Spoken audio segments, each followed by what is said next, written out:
So I was scrolling through the comments section on a small business's social media page the other day. It was a local baker, She just posted this picture of a new cake. Oh, okay. Yeah. And the first few comments were, well, pretty much what you'd expect. A couple of 5-star reviews, some questions like about ingredients, that kind of thing. Standard stuff. Exactly. Then I saw a negative one. Someone complaining their order was late last week. Okay, fair enough. That's consumer feedback, right? Right, that happens. But then the tone started to shift really quickly. A few more negative comments piled on, then, I don't know, a dozen, then it just felt like an avalanche. Wow. And suddenly it wasn't about late orders anymore at all. People who had clearly never even been customers started leaving 1-star reviews. Oh, the drive-by reviews, yeah. Totally. Yeah. And the comments turned personal. Yeah. I mean, really personal. Attacking the baker's appearance, her family, speculating about her private life. It just went off the rails. Yeah. What started as a simple complaint had morphed into this relentless kind of coordinated attack. It felt like it anyway. That sounds intense. It was. Yeah. And someone in the replies tried to defend her, saying, hey, back off. And another user just shot back, we're just keeping businesses honest. This is consumer advocacy. Ah, the justification. Exactly. That's what I couldn't shake. That justification, it really made me wonder, where is that line, When does a customer's right to complain cross over into, well, a campaign of personal destruction? It's such a critical question. And what's really driving the people behind those keyboards, is it actually a desire for justice, or is it something else, like just the satisfaction of the hunt? The mob mentality almost. Maybe. So that's really our mission today. We want to explore this blurred line, try to understand the complex motivations behind it all, Yeah. and examine the profound impacts this stuff has, on individuals, on society, and also look at how technology and the legal side of things are trying to grapple with this huge challenge in our digital world.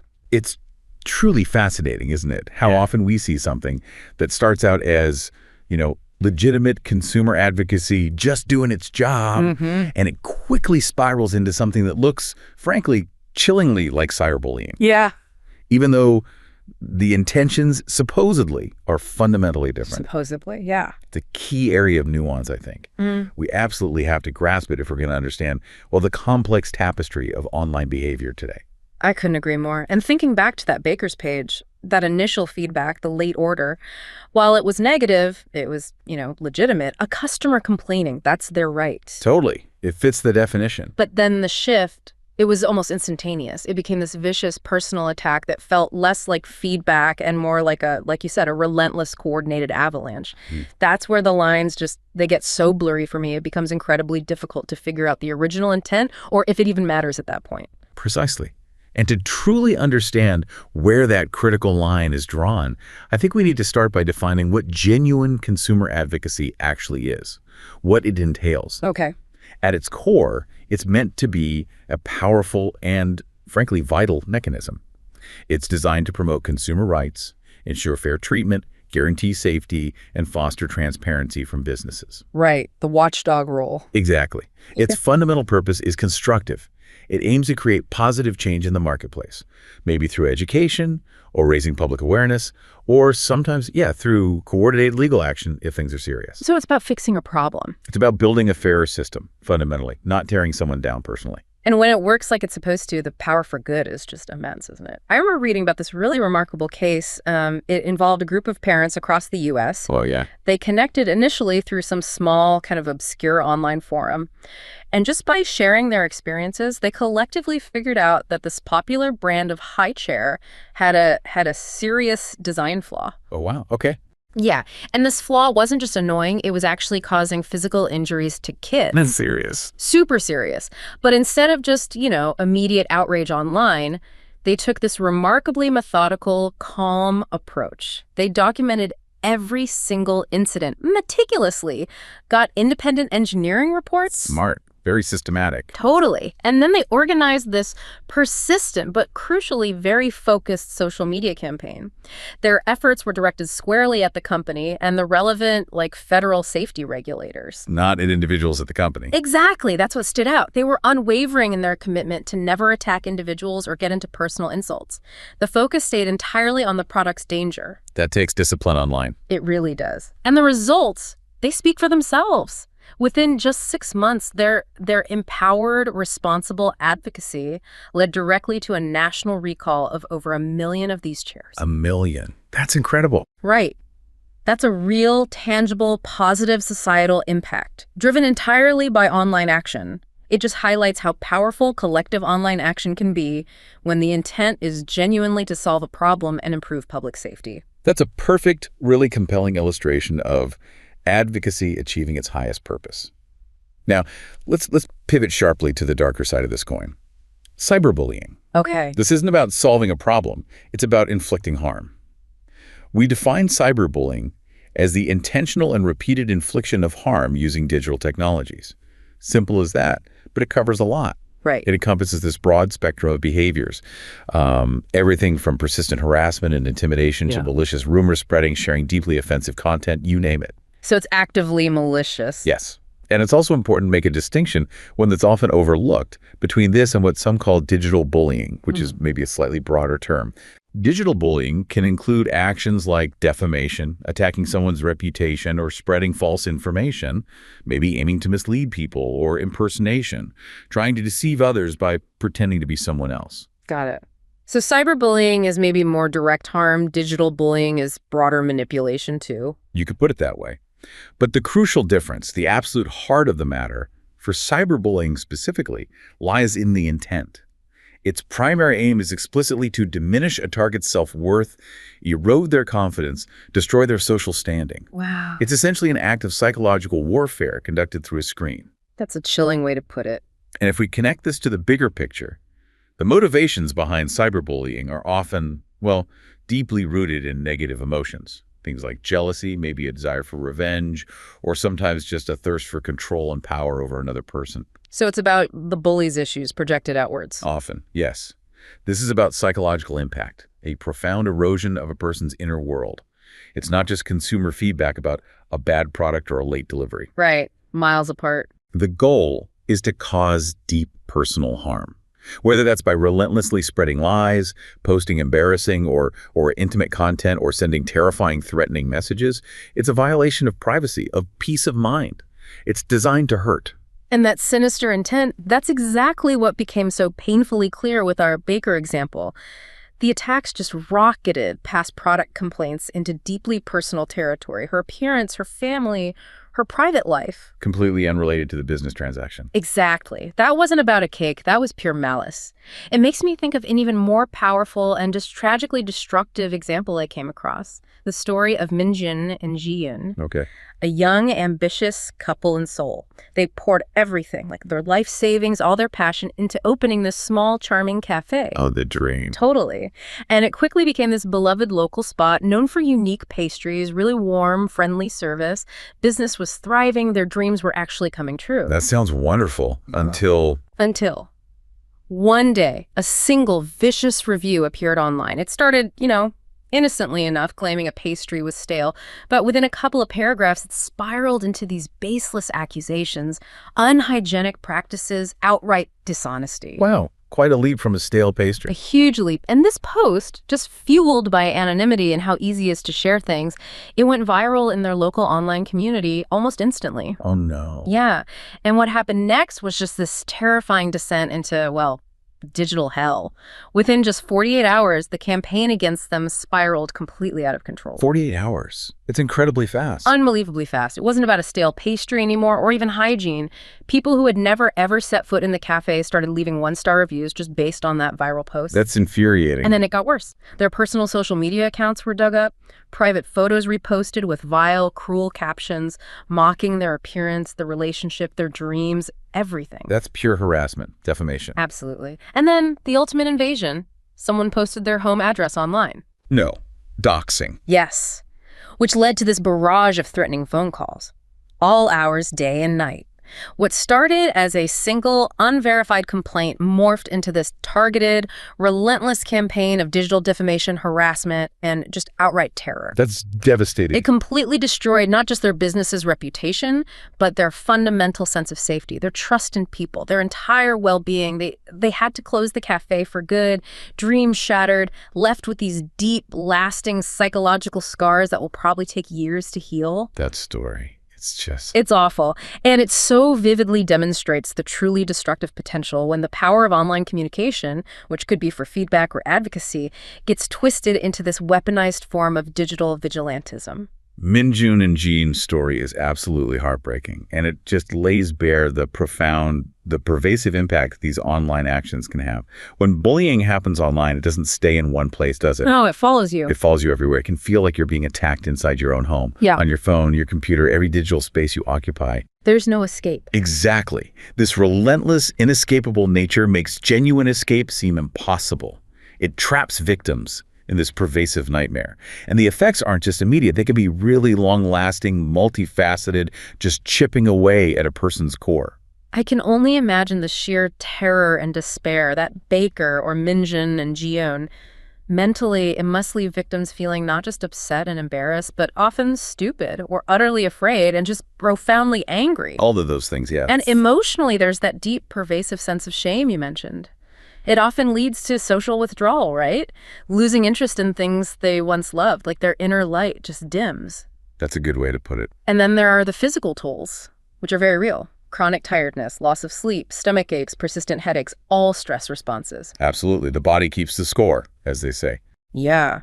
And the feeling of being relentlessly mocked, ridiculed, harassed by anonymous strangers.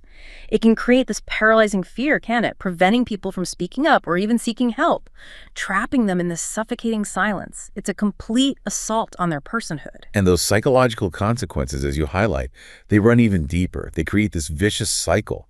Victims experience these overwhelming feelings of shame, constant nervousness, debilitating anxiety, and this profound insecurity about how they're perceived by the public, by friends, even by family. Constantly looking over their shoulder, digitally speaking. Precisely.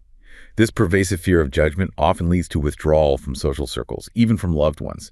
It can trigger a torrent of negative thoughts, harmful self-talk. Beating themselves up over it. Exactly. They might internalize the attacks, leading to feelings of guilt or self-blame, constantly replaying events in their minds. And in the most extreme, the most tragic cases, the relentless nature of cyberbullying can be a significant contributing factor to self-harm and even suicidal ideation. That's the horrifying reality of it. It's not just an unpleasant experience. It's a constant eroding barrage that systematically dismantles a person's inner world, piece by painful piece. It's clear the victim's immediate experience is utterly devastating, but the impact doesn't stop there, does it? It's not just an individual struggle. It ripples outwards. No, it absolutely doesn't. The ripple effect extends significantly. It casts this wide net of suffering that impacts the victim's entire family. Parents in particular often grapple with these overwhelming feelings of helplessness. I can imagine feeling powerless. Utterly powerless. And a profound loneliness, a crushing sense of isolation as they watch their child endure such pain. There's this constant agonizing preoccupation with their child's circumstances. It can tragically lead them to neglect their own health, their own well-being. The whole family's under siege. Yes. Yeah. And many parents confess to feeling this profound, soul-crushing sense of failure, stemming from their perceived inability to protect their bullied child from this unseen digital tormentor. It truly becomes a shared trauma for the entire household. So, given how pervasive and insidious this threat is, what can families actually do? It seems like they play a truly crucial role, not just in reacting, but in active prevention. Definitely prevention is key. Yeah, like teaching children what we might call digital self-defense strategies. Not physical, obviously, but how to navigate online interactions safely, responsibly. Building resilience. Right, and actively monitoring their online activities, not in a creepy big brother way, but as a supportive guide. And maybe most importantly, really listening to them when they talk about their experiences, good or bad. Creating that safe space for communication is vital. Totally. Providing unwavering emotional support, proactively building strong self-confidence in their kids, and handling digital bullying incidents wisely and firmly when they do happen, all absolutely vital. And of course, promoting safe social media use from the start, instilling fundamental human values like tolerance, respect, empathy from a young age. That seems paramount for fostering a resilient, responsible digital generation. Indeed.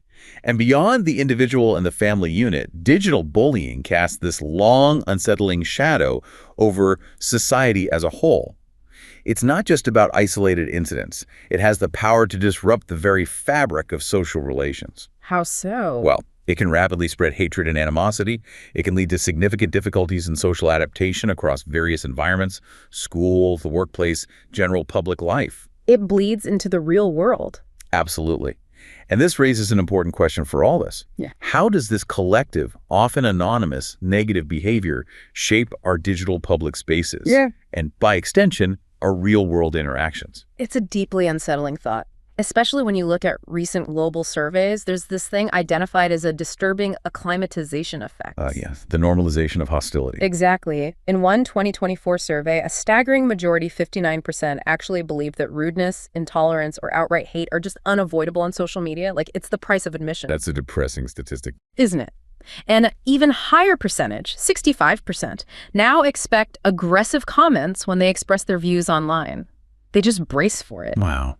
So resignation, basically. It feels like widespread resignation to hostility. And this isn't just about accepting rudeness. It's this profound psychological shift where our internal barometer for what's acceptable online just gradually lowers. We get desensitized. We become less likely to speak up against casual cruelty, less surprised by venom. And subtly, we might even start to internalize and mimic these negative behaviors ourselves, maybe without even realizing how it's shaping our own digital identities, eroding empathy in the collective consciousness. Like the digital equivalent of passive smoking, as you said, slowly poisoning the air. Exactly. And it's a huge problem because it gradually undermines societal norms and normalizes hate and violence online. It's this pervasive, silent erosion of civility. And that normalization has truly significant societal costs. Costs that extend far beyond the digital realm.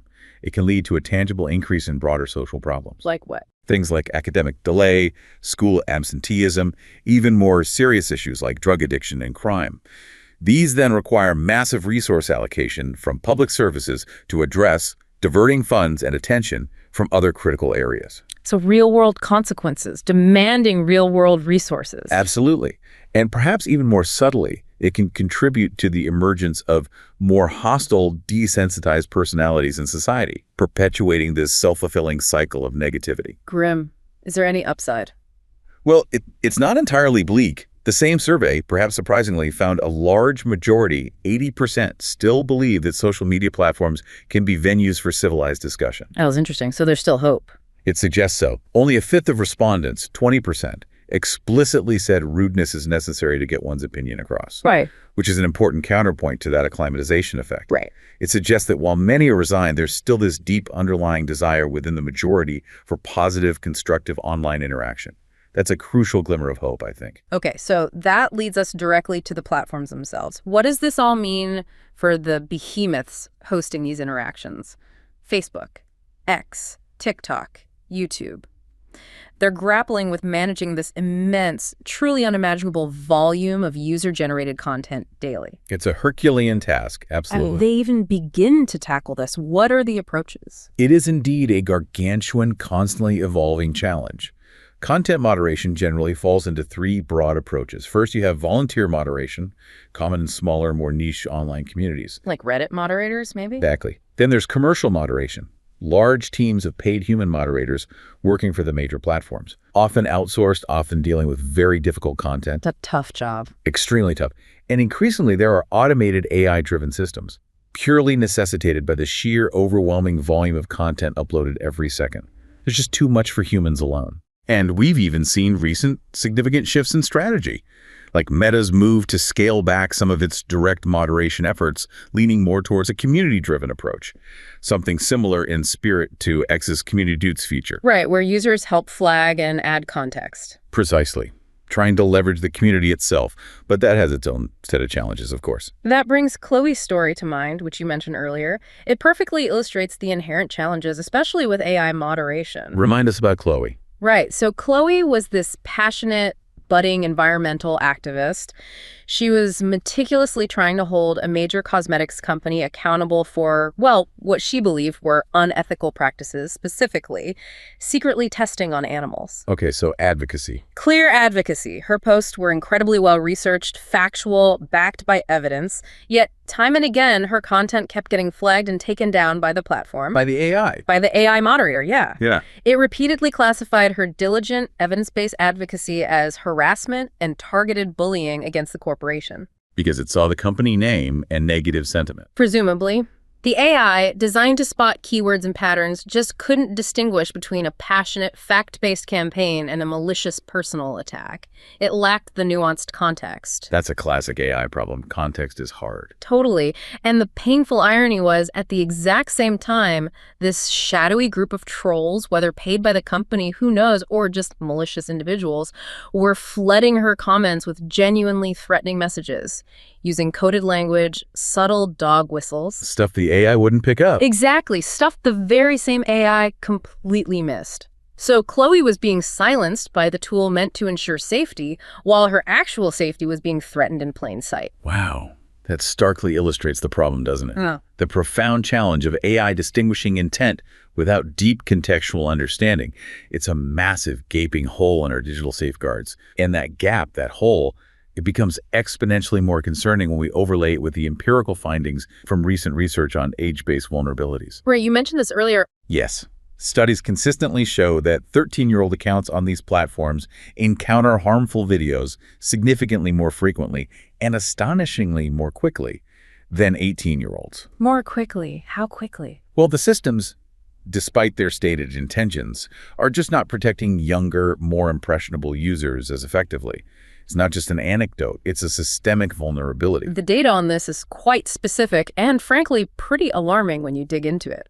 On YouTube, for instance, 15% of recommended videos to 13-year-old accounts during passive scrolling. Passive scrolling, so just watching what the algorithm feeds them. Exactly. They weren't even searching for anything. 15% of those recommendations were assessed as harmful.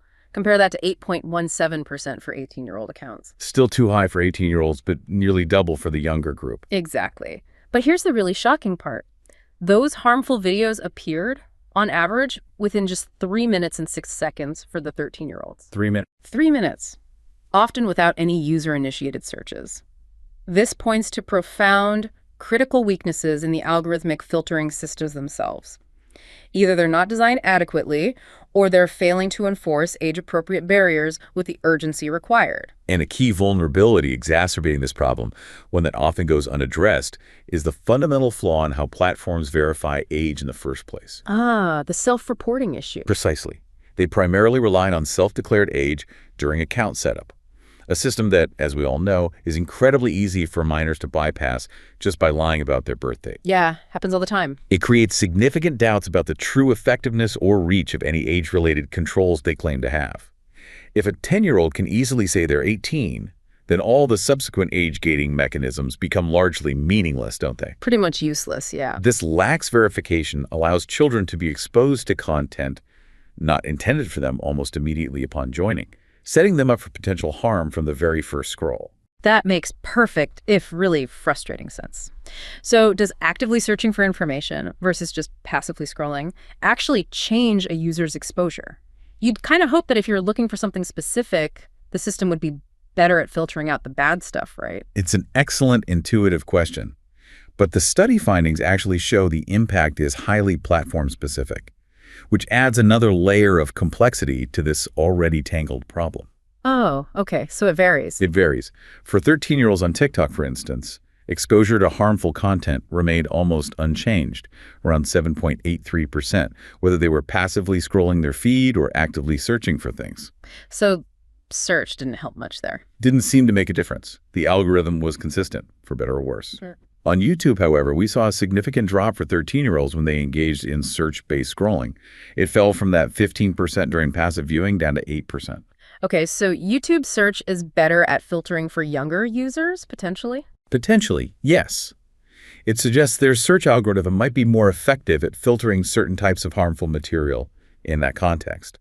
But what's truly fascinating here, and maybe counterintuitive, is that even what we'd consider low-risk keyword searches don't necessarily push vulnerable users toward more harmful material. Yeah. Sometimes the opposite. Really? How so? On TikTok, for example, some low-risk keyword searches actually led to a slight decline in harmful content exposure for younger users compared to passive scrolling. That's weirdly complicated. It highlights the incredible complexities and potential pitfalls in current platform filtering. It's not a straightforward active searching equals more harm equation. Instead, it reveals this inconsistent, often opaque system where the nuances of platform design play a massive role in user safety. It implies that simply telling users, be more active in your searching, might not be the simple fix we hope for. Right. And what types of harmful content are we seeing most often? And what's the severity? Is it always the really extreme stuff, or is there a mix? Because that distinction, that sort of insidious nature of subtle harm, feels incredibly important. You've hit on a crucial point. Across all user groups and platforms studied, sensitive and mature themes consistently dominate the categories of harmful content. Okay, what falls under that umbrella? It's broad.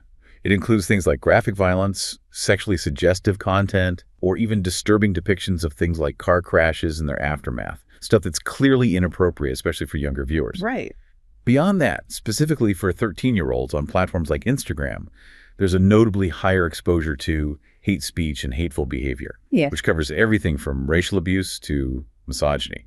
It's a constant, pervasive presence for them. That's deeply worrying. However, what's particularly striking, and perhaps the most insidious part, is a prevalence of what we categorize as low-severity harm. Low severity, like what? These aren't the most extreme or graphic incidents, but they are incredibly common.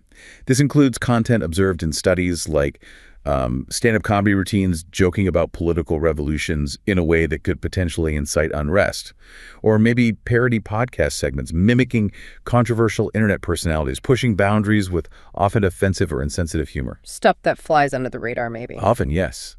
These low-severity forms of harm, which range from maybe 0.17% to 5% across various platforms and content categories, are actually the most prevalent type encountered. They are the background noise that often goes unnoticed by moderation systems. But their cumulative effect is profound. So it's not just the explicit threats or the hateful screeds that poison the well online. It's this constant, subtle drip feed of the less severe stuff that could be causing long-term issues, like a slow erosion. Exactly. That's the core insight here. Repeated exposure, even to less extreme content, can gradually desensitize users, particularly minors, to harmful speech and imagery over time. The acclimatization effect again. Precisely. It's that process of psychological acclimatization we discussed earlier. It leads to a subtle but profoundly dangerous normalization of content that, while maybe not outright prohibited by strict terms of service, certainly isn't conducive to a healthy, empathetic, or constructive digital environment. Right. It's the cumulative effect, the constant presence of this low-level toxicity that poses the real long-term risk to our collective well-being and the quality of our online discourse. It's like living in a polluted environment. You might not feel sick immediately, but over time, it absolutely takes a toll. Okay, this brings us to the legal and ethical side of things. Frameworks that are trying to catch up, but still grappling with the sheer scale and complexity of the digital world. Exactly. Content moderation is fundamentally evolved. It used to be seen purely as a private concern for tech companies. Just a matter of their internal terms of service. Like their house, their rules. Kind of. But now it's clearly a public dimension. It profoundly impacts fundamental rights, like freedom of expression, and, crucially, the very formation of public opinion. As one researcher put it quite well, social media networks have become forums and mediums of important conversation, and the responsibility to regulate it is simply too great for platforms to be left to deal with it alone. It's a societal problem, not just a tech problem. Absolutely. It demands broader oversight. So what does this look like in terms of actual laws and regulations around the globe? It feels like in the U.S. it's still a bit of a patchwork, isn't it? It is, largely. There aren't specific, comprehensive federal regulations governing content moderation practices per se. Instead, the legal landscape relies heavily on the First Amendment, protecting free speech, and crucially, Section 230 of the Communications Decency Act. Section 230. The big one. The very big one. It grants online platforms broad immunity from liability for user-generated content, meaning they generally aren't legally responsible for what users post. And it also protects their ability to moderate content without being sued for doing so. Creates a tricky balance, doesn't it, between free speech and safety? A very tricky balance. However, there is significant legislative movement, particularly with the proposed Kids Online Safety Act, KMSA. Right. I've heard about KMSA. What's the main idea? It aims to establish a protective framework specifically for minors online, focusing on standards for transparency, accountability, and procedural fairness for content affecting children. It would impose a duty of care on platforms to prevent and mitigate harm to young users. Still being debated, but it's a major proposal. Okay. How about elsewhere? The EU seems further ahead. Yes, the EU have been much more proactive and comprehensive with its Digital Services Act, the DSA. It went into full effect for most platforms in early 2024. And what does the DSA do? It's landmark legislation. It imposes a significant duty of care on platforms, requiring them to take reasonable steps to ensure user safety and actively address illegal and harmful activities. The goal is a safer, more transparent online environment across all member states. So more direct responsibility on the platforms. Much more. The DSA mandates robust transparency. Platforms have to publish clear moderation policies, annual reports on enforcement, and crucially, it ensures due process for users. A clear right to appeal content removal decisions, that adds a critical layer of accountability that was largely missing before. That sounds like a big step. And the UK? Similarly, the UK's Online Safety Act, the OSA, passed in 2023. It sets comparable, sometimes even stricter obligations, aiming to make the UK the safest place in the world to be online. Both the DSA and OSA represent this significant global shift towards holding tech giants legally responsible for the content circulating on their platforms. So the trend is towards more platform responsibility. Definitely. But what's truly fascinating here is the consistent key trend across all these emerging regulations. They primarily target transparency, accountability, and content removal. Okay. But what's the catch? They less directly address what is perhaps the most insidious problem, the algorithmic amplification of harmful content, especially for minors. The algorithms pushing the bad stuff. Exactly. These are the systems that actively push content into our feeds, often prioritizing engagement clicks, shares, watch time over safety. Regulating algorithms is incredibly challenging because they're complex, constantly changing, and often proprietary black boxes. Hard for outsiders to understand or control. Very difficult. But we are starting to see concrete enforcement actions. The European Commission has already launched formal investigations against major platforms like X, TikTok, and recently Meta's Facebook and Instagram for potential DSA violations. What kind of violations? Everything from deceptive advertising and election interference concerns to the spread of illegal content and inadequate protection for minors. It signals a growing, serious intent to hold platforms legally accountable for their immense societal influence. The teeth are starting to show. Okay, so here's where it gets really interesting. Can technology, specifically AI, actually be part of the solution, given everything we've said about its current limitations, context blindness, those moderation blind spots? Can it help moderate more effectively, or is it just destined to be part of the problem? That's the critical, maybe multi-million-dollar question, isn't it? And the research findings are actually quite promising, surprisingly. Studies demonstrate that combining AI's immense processing power, its ability to flag potential hate speech or harmful content at scale. Right, the first pass. Exactly, the first pass. Combining that with the nuanced judgment of human reviewers can achieve remarkable moderation rates. We're talking over 80% accuracy with minimal error in some studies. So human-AI collaboration, the hybrid approach. That's what we truly need. It leverages AI's unparalleled ability to rapidly process vast volumes of content, spotting patterns humans would miss just due to scale, while simultaneously relying on human judgment for the complex, subtle, context-dependent cases that AI alone still really struggles with. Makes sense. Harnessing the strengths of both. Creating a synergy that is far more effective than either operating in isolation. However, and this is a big however, we must absolutely acknowledge the existing challenges, particularly what are increasingly called moderation blind spots. Okay, what are those exactly? These often occur in non-European languages and cultures. Places where AI performance is significantly lower simply because it hasn't been trained on enough diverse data. And quite disturbingly, regulatory enforcement in these regions also tends to be weaker. Creating disparities in protection. Huge disparities. Imagine an AI trained primarily on English, trying to understand the nuances of slang, coded hate speech, or cultural idioms in, say, Tagalog or Urdu or Swahili. It's going to miss a lot. It's like having security cameras that only recognize faces from one part of the world. It leaves entire populations vulnerable. Users in certain linguistic or geographical regions may be disproportionately exposed to harmful content proliferating unchecked. It leads to a truly inequitable digital experience based purely on where you live or what language you speak. That's a major fairness issue. It is. Addressing these blind spots requires significant investment in culturally and linguistically diverse AI training data and, crucially, localized human moderation teams who understand the context. So it's clear the responsibility isn't solely on regulators or the tech itself. It sounds like tech companies have this profound ethical and operational responsibility to protect their users, especially kids. They absolutely do. And maybe users themselves play an equally crucial role in holding them accountable. It has to be a two-way street, right? Yeah, absolutely. To truly move towards a safer, more constructive digital space, platforms must adopt stricter, more sophisticated, and crucially, age-specific filtering mechanisms right from the get-go, from the very first few minutes of a user's experience. Not as an afterthought. Not as an afterthought. They also need to constantly refine their definitions of harmful content, make them more granular, more context-aware, and ensure far greater consistency in enforcement for pervasive issues like hate speech and sensitive themes. Clamp down properly. Yes, and it's paramount to actively mitigate that insidious normalization effect we talked about, particularly the subtle erosion caused by low-severity harm. This requires proactive, continuous effort, not just reactive whack-a-mole. And as users, we're not powerless either, are we? There are tools already available. Far from powerless.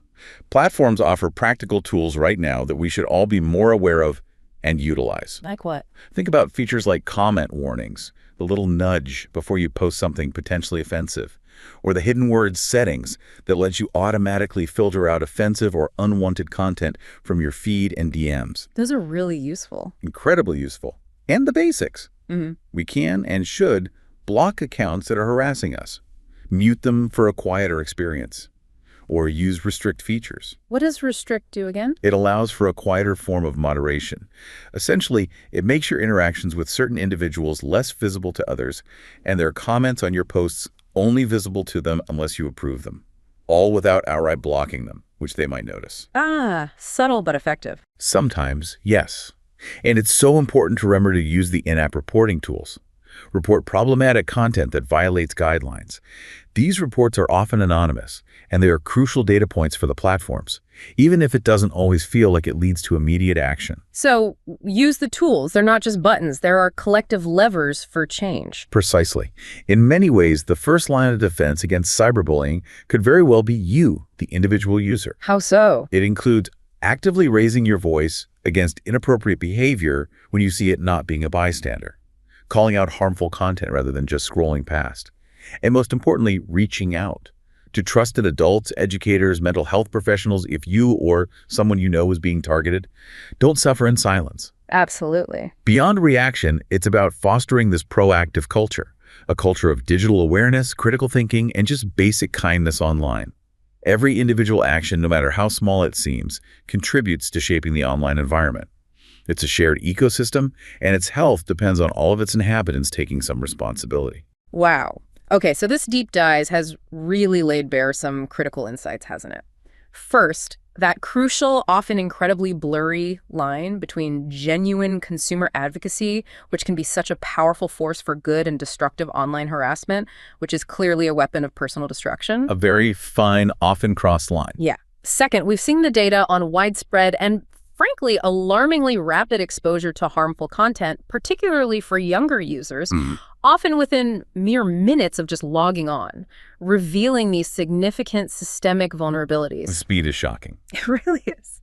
And finally, we've explored the ongoing, immensely complex challenge of effective content moderation by platforms, especially when trying to distinguish between legitimate, passionate expression and malicious, harmful intent.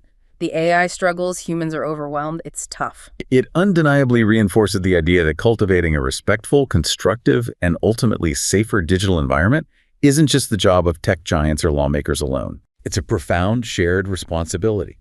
It requires the continuous evolution of robust platform policies, yes. The development of sophisticated human AI technological solutions that can hopefully understand nuance at scale. And, crucially, a significant increase in digital literacy and ethical awareness for every single individual navigating the online world. We all have a part to play. It's a complex, dynamic ecosystem, isn't it? Shaping a truly safer, more empowering, and more thoughtful online experience for everyone demands active, collaborative participation. From platforms, from policymakers, and from individual users like you and me. Everyone needs to be involved. So the next time you're scrolling through those digital spaces, maybe remember the conversations we've had today. Think about the powerful, often profound impact of our online interactions, both the good and the bad. And consider how we can all contribute, even in small ways, to building a more thoughtful, more humane digital world.